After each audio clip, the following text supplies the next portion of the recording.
En Estados Unidos, los republicanos se preparan ya para las primarias del estado de Nuevo Hampshire. El próximo martes tendrá lugar la cita, que será la segunda en esta carrera por la nominación del partido. En las últimas horas, Donald Trump logró un contundente triunfo en los caucus de Iowa, en los que el exmandatario obtuvo el 51% de los apoyos, con un total de 56.000 sufragios a su favor, dando así con una ventaja de 30 puntos respecto de su inmediato contrincante, Ron DeSantis, el gobernador de Florida, que quedó segundo con el 21% de los votos, seguido de la exgobernadora de Carolina del Sur, Nikki Haley, con el 19%. Otros candidatos quedaron con un simbólico apoyo de un solo dígito, y dos de ellos, el empresario Vivek Ramaswamy y el exgobernador de Arkansas, Asa Hutchinson, anunciaron en las últimas horas que tiran la toalla, que se retiran de la contienda. En los caucus de Iowa se repartían apenas 40 delegados de los 2.429 que están en juego en todo el proceso de primarias republicanas. Trump se llegó 20, DeSantis 8, Haley 7. La victoria de Trump fue arrolladora, por más del 50%. DeSantis logró ser segundo y mantenerse en la contienda. Está vivo políticamente. Y lo que viene ahora, Nuevo Hampshire y Carolina del Sur, será definitivo para saber si hay espacio todavía para un candidato alternativo a Trump en el espacio conservador de Estados Unidos, o él es el único con opciones. ¿Qué esperar? David Alandete es periodista, es el corresponsal en Washington para el diario ABC de España. David, gracias por tu tiempo, bienvenido al programa. Buenas noches. Buenas noches. ¿Cómo analizas los resultados de Iowa y cómo pueden influir en los del próximo martes en las primarias de Nuevo Hampshire? Para mí tienen una doble lectura, Gustavo. La primera, está claro, Trump es el candidato indiscutible a batir. Pero la segunda lectura, si queremos encontrarle matices, tú lo decías ahora, ha obtenido más del 50%. Pero lo realmente sorprendente es que no haya obtenido más. Es decir, mira el caso de Biden, ni siquiera necesitaba unas primarias. Es cierto que los caucus de Iowa demócratas tuvieron que ser aplazados y demás, pero no tiene contrincantes. Y hay que pensar que Trump se está presentando como si fuera el presidente legítimo, usurpado por un fraude electoral que él denuncia y que todas las cortes han demostrado que es falso. Y por eso sorprende ese veintitantos por ciento, ese más de 15% de otros contrincantes. Por eso sorprende que el resto obtuviera en torno a un 49%. Es decir, hay una fractura entre Trump y lo que no es Trump en el Partido Republicano. Y yo creo, Gustavo, que esto, cuando se lleve a las elecciones generales, las elecciones presidenciales en noviembre, puede ser un factor de debilidad para Trump, porque si esa mitad del Partido Republicano en Iowa no le apoyara y se planteara ir a por Biden o a por otro candidato como Robert Kennedy Jr., entonces Trump estaría en problemas. Qué interesante el análisis. Es decir, que a pesar de que Trump aparentemente está arrasando en las primarias, esto no quiere decir que las tenga todas, porque lo que demuestra es división. ¿Es por eso por lo que en las últimas horas escuchamos a Trump con ese mensaje que ha sorprendido tanto, diciendo es momento de la unidad? Bueno, Trump está ya pensando en la campaña contra Biden.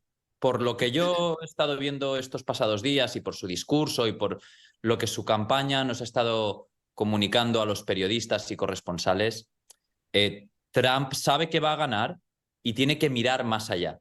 Y ahora vamos a ver seguramente, esto es lo que yo vaticino, a un Trump en una fase de poner de relieve los éxitos de su gestión, ¿no? Antes de el saqueo del Capitolio y de las falsas denuncias de fraude, pues la política de contención de China, la política de presión máxima a las dictaduras en América Latina, la marcha de la economía, etcétera, etcétera, ¿no? Yo creo que vamos a ver a un Trump un poco más moderado simplemente porque sabe que tiene que, convencer a aquellos en su partido que no le están votando y de nuevo, lo dices así, 24%, 17%, no parece mucho, pero en el Partido Republicano, que francamente ha parecido una secta en los últimos años, ¿no? De seguimiento de Trump.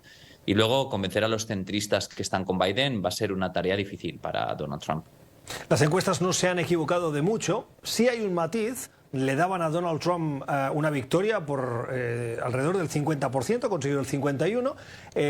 Estaba Ron DeSantis y Nikki Haley a 20-21, 19-21, y el resultado ha sido el que decían las encuestas, con la diferencia de que en lugar de segunda, como decían esas encuestas, no ha quedado a Nikki Haley, sino Ron DeSantis. Ron DeSantis no ha hecho campaña en New Hampshire, se está enfocando en Carolina del Sur, y Nikki Haley en ese estado hoy, dicen las encuestas, tiene alrededor del 32% más o menos, y Donald Trump tiene el 36%. ¿Cómo puede influir el resultado de Iowa en lo que pase en New Hampshire? Son dos estados, Iowa y New Hampshire, muy sui generis, en el sentido que en ocasiones tienden a elegir a candidatos que nada tienen que ver con el resultado final.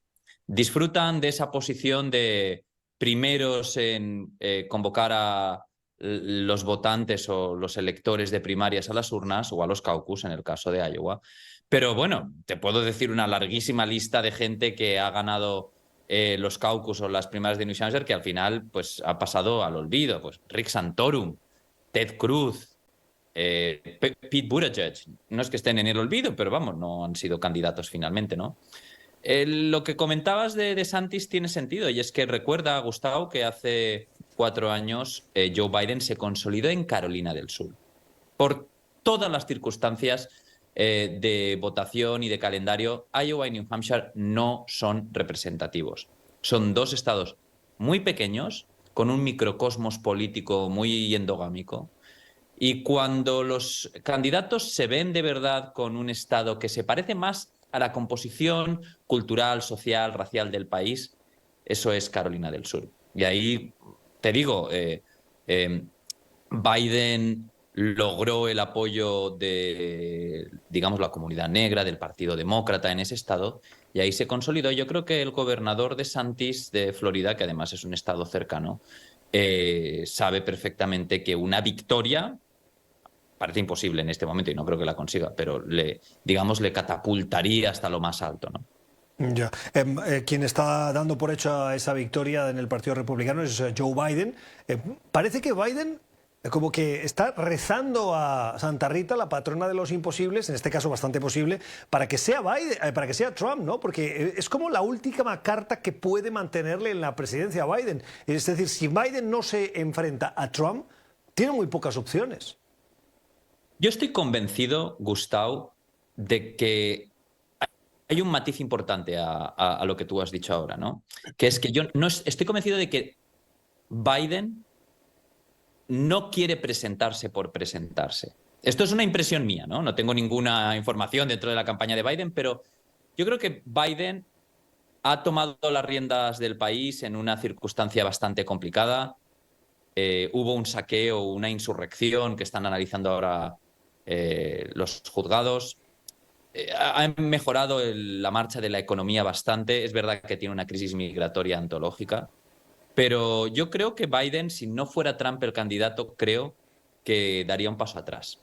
Que no se presentaría como hizo Lyndon Johnson al final de su segundo mandato, que en realidad era el primero tras ganar en las urnas porque tomó la presidencia tras el asesinato de Kennedy. Pero ahí Lyndon Johnson decidió no presentarse y aquello dio paso pues, a muchos cambios, ¿no? Pero yo estoy convencido de que, digamos, la historia es de otra forma. Es decir, Biden se presenta porque cree que él es el único que puede parar a Trump de nuevo.